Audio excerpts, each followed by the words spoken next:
En début d'après-midi, place des terreaux, c'est un autre rassemblement qui a eu lieu après des mois d'absence. Un appel a été lancé ce vendredi pour une grève mondiale pour le climat. Sur place pour BFM Lyon, Amélie Duchamp.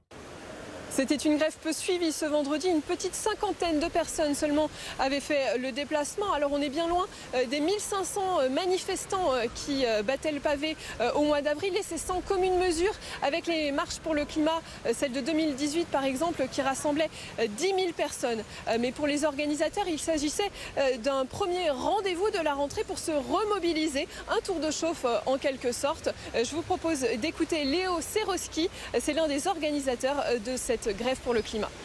C'est un début de remobilisation. Justement, le but, c'est que on remobilise pour qu'il y ait d'autres rassemblements, d'autres marches et qu'on retrouve le même taux de participation qu'on a eu lors des grandes marches climat à Lyon de ces dernières années, avant et même aussi un peu après Covid. L'été est passé, je pense que c'est bien aussi de remettre en contexte avec l'été qu'on a vécu, avec en même temps les sécheresses, les incendies et les inondations au Pakistan et les milliers de personnes qui sont mortes, les millions de personnes qui ont été déplacées.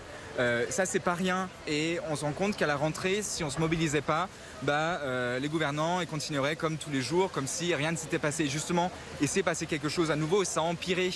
Et c'est peut-être l'été le plus frais des étés qu'on va avoir. Et pourtant, il était bien chaud cet été. Et les militants présents demandent des actions concrètes de la part du gouvernement, qu'il y ait un vrai virage écologique, de vraies décisions en faveur de l'environnement qui soient prises et qui soient prises très rapidement. Ils martèlent que le dernier rapport du GIEC laisse 3 ans à nos sociétés pour baisser significativement nos émissions de CO2, sans quoi la vie sur la Terre risque de devenir très compliquée.